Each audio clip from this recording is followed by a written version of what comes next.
Hello friends, मैं हूं आपका अपना दोस्त मेहुल।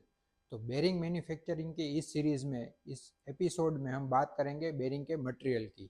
बेरिंग में कौन कौन से कंपोनेंट में कौन कौन सा मटेरियल यूज़ किया जाता है। तो बेरिंग में मेनली 4 कंपोनेंट जो परफॉर्मेंस कंपोनेंट हम बोल सकते हैं वो होते हैं। जैसे इनर रिंग होती है, आउटर रिंग होती है, रोलिंग एलिमेंट्स होते हैं। जो बॉल बेरिंग होता है उसमें बॉल्स होते हैं, या रोलर रोलर बेरिंग होता है उसमें रोलर्स होते हैं, जिसको हम रोलिंग एलिमेंट बोलते हैं। और रोलिंग एलिमेंट को कंट्रोल करने के लिए उसमें केज यूज होती है। तो ये 4 जो मेन कंपोनेंट है उसमें कौन कौन सा मटेरियल यूज होता है, इसकी हम इस एपिसोड में बात करेंगे। तो सबसे पहले हम बात करेंगे इनर रिंग और आउटर रिंग की। तो इनर रिंग और आउटर रिंग में मटेरियल, बेरिंग की मैन्युफैक्चरिंग प्रोसेस शुरू होती है बेरिंग के मटेरियल के प्रोक्योरमेंट के साथ। तो इनर रिंग और आउटर रिंग में अगर हम मटेरियल की बात की जाए तो उसमें SAE 52100 मटेरियल यूज होता है। SAE का फुल फॉर्म होता है सोसाइटी ऑफ ऑटोमोटिव इंजीनियर्स। ये सारी इंजीनियर्स ने मिलकर एक सोसाइटी बनाई और उसने तय किया कि SAE 52100 मटेरियल, जिसको हम बेरिंग स्टील भी बोल सकते हैं, जो बेरिंग के इनर रिंग, आउटर रिंग और रोलिंग एलिमेंट में यूज किया जाता है। तो आपको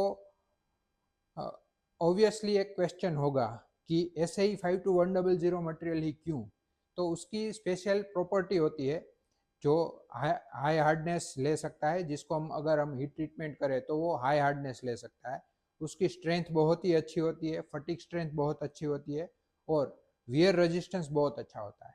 तो ताकि जब बेरिंग घूमे तो उस पर लोड आए तो वो अच्छा लोड ले पाए और उसका वियर रेजिस्टेंस बहुत ही कम हो और बेरिंग की सेल्फ लाइफ अच्छी हो। तो ये इनर रिंग, आउटर रिंग और रोलिंग एलिमेंट की मटेरियल की बात हुई। अगर हम केज की बात की जाए तो केज में ज़्यादातर CRC, cold rolled carbon steel material use होता है, जिसका एक स्टैंडर्ड होता है। उस हिसाब से उसमें केमिकल कंपोजिशन मेंटेन किए जाते हैं। और अगर उसमें ब्रास केज यूज होती है तो ब्रास केज में CuZn40 Pb2 मटेरियल, जो सेंट्रीफ्यूगल कास्टेड ब्रास हम बोल सकते हैं, वो यूज होता है।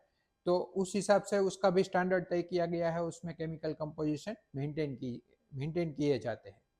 तो ये जो 4 परफॉर्मेंस कंपोनेंट है बेरिंग के, उसमें कौन कौन से मटेरियल यूज किए जाते हैं, इसकी बात हुई। आगे हम बात करेंगे बेरिंग कैसे पूरा बनता है, उसमें कौन कौन सी प्रोसेसेस इन्वॉल्व होती है। तो हमसे जुड़े रहिए और हमारा चैनल सब्सक्राइब करना मत भूलिए। Thank you.